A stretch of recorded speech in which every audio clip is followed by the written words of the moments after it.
Maikling kasaysayan ng Laur, Nueva Ecija.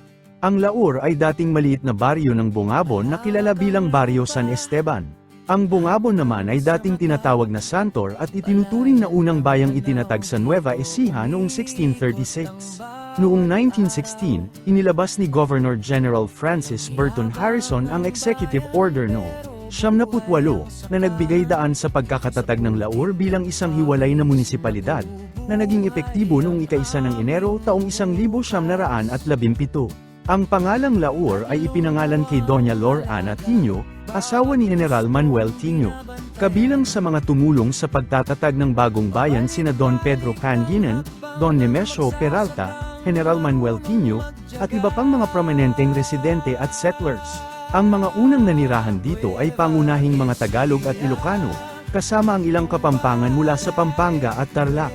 Si Don Pedro Pangilinan ang naging unang municipal president ng Laur, na nagsilbi mula 1917 hanggang 1919. Noong 1938, pinalitan ang titulong municipal president at naging municipal mayor. Noong Disyembre taong 1941, dumating ang mga puwersang Hapones at nagkaroon ng kaguluhan sa pamahalaan at pamayanan. Ayon sa opisyal na kasaysayan ng bayan, maraming residente ng Laur ang lumikas patungo sa kabundukan ng Sierra Madre upang makaiwas sa labanan at panganib. Isang malagim na pangyayari ang pagbaril ng Japanese Imperial Army kay Municipal Councilor Regino Calara sa Salapungan, sa bahagi ng junction ng Laur at Bungabon. Mula ika-29 ng Disyembre taong 1941 hanggang ika-21 ng Pebrero taong 1945, walang gumaganang municipal government official sa bayan ayon sa opisyal na kasaysayan ng Laur. Noong ika-22 ng Pebrero taong 1945, muling tumanggap ng posisyon bilang municipal mayor si Don Pedro Aquino sa ilalim ng panahong okupasyon.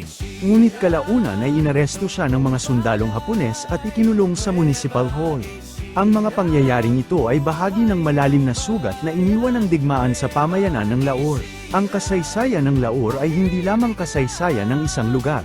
Ito ay kasaysayan ng mga pamilyang nanirahan, magsasakang nagbungkal ng lupa, mga pinunong naglingkod, mga gurong naghubog ng kabataan, at mga ordinaryong mamamayang nagpatuloy sa buhay sa kabila ng digmaan at kalamidad.